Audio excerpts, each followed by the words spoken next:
ओम वेदाहमेतं पुरुषं महान्तं आदित्यवर्णं तमसः परस्तात् त्वमेव विदित्वाति मृत्युमेति नान्यः पन्था विद्यते अनाय। परम सम्माननीय इस विद्यालय के समस्त अध्यापक वृंद और प्यारे विद्यार्थियों, आज हम सबको शिक्षा के महत्व को जानना अत्यंत आवश्यक है।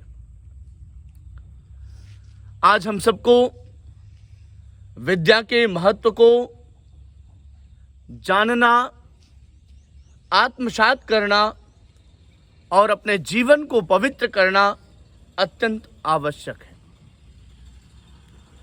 और जो समाज, जो देश, जो राष्ट्र अपने आने वाली पीढ़ी को शिक्षित नहीं करती, दीक्षित नहीं करती और पढ़ा लिखा करके योग्य नहीं बनाती, वह राष्ट्र निश्चित रूप से पतन को प्राप्त करता है, कभी श्रेष्ठता को प्राप्त नहीं करता। मैथिली शरण गुप्त जी ने एक बात कही है कि सबसे प्रथम कर्तव्य है शिक्षा बढ़ाना देश में, और शिक्षा बिना ही आज हम सब पढ़ रहे हैं क्लेश में। शिक्षा बिना कोई कभी बनता नहीं सत्पात्र है, और शिक्षा बिना कल्याण की आशा दुराशा मात्र है।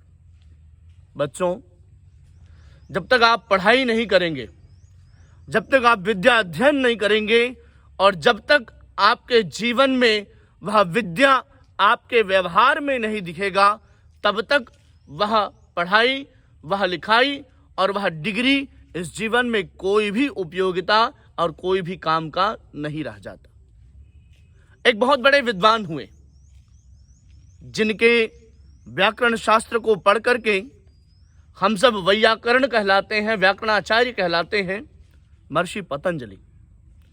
महर्षि पतंजलि लिखते हैं कि चतुर्भि प्रकारेण विद्या उपयोगिता भवति। ध्यान रखिएगा, चतुर्भि प्रकारेण विद्या उपयोगिता भवति, अर्थात हमारे जीवन में 4 प्रकार से हमको शिक्षा की प्राप्ति होती है, विद्या की प्राप्ति होती है। तो पहला है आगम काल। पहला जब हम गुरु के सानिध्य में बैठ करके पढ़ते हैं ना, आप सब पढ़ते हो कि नहीं पढ़ते हो? बोलिए, पढ़ते हो कि नहीं पढ़ते हो? पढ़ते हैं ना। कहाँ पर पढ़ते हो? विद्यालय में पढ़ते हो। किसके समक्ष बैठ के पढ़ते हो?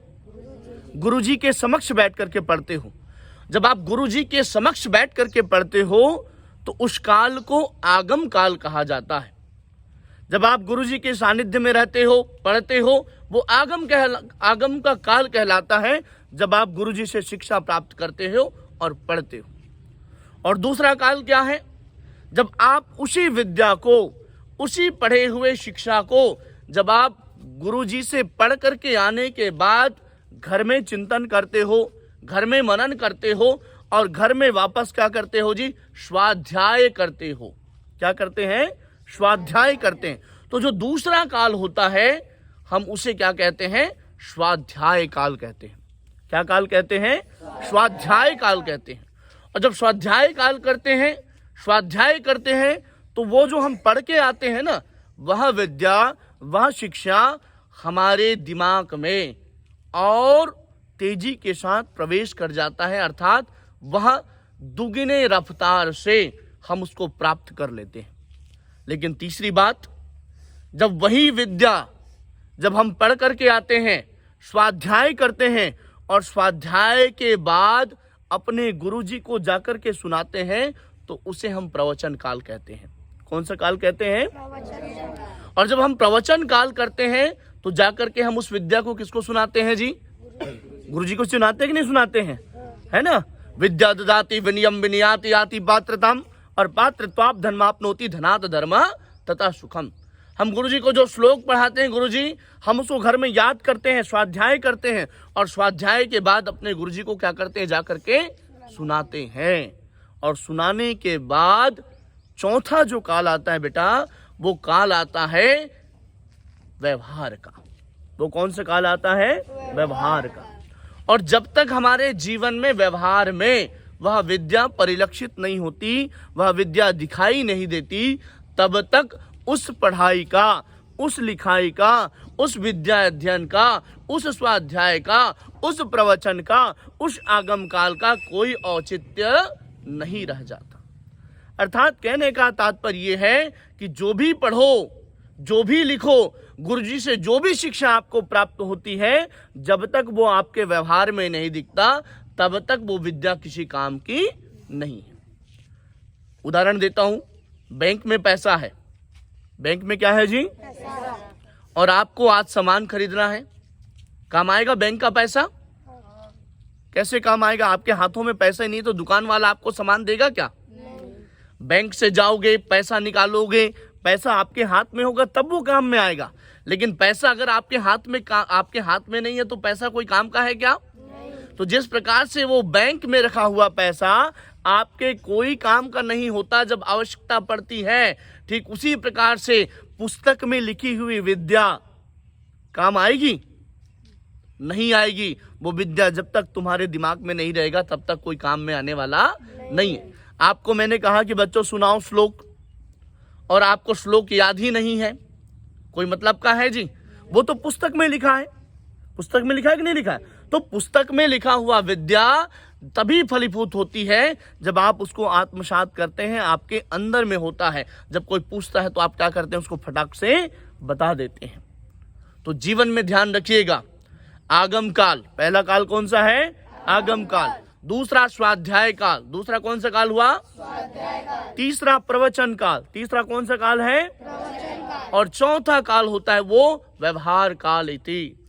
अर्थात इस संसार में बेटा जो भी तुम पढ़ो, जो भी लिखो, विद्यालय में पढ़ो, बाहर पढ़ो, कहीं पर भी पढ़ो, लेकिन वे समस्त पढ़ाई तभी काम की है जब वो चीजें आपके जीवन में, आपके व्यवहार में दिखाई देता हो।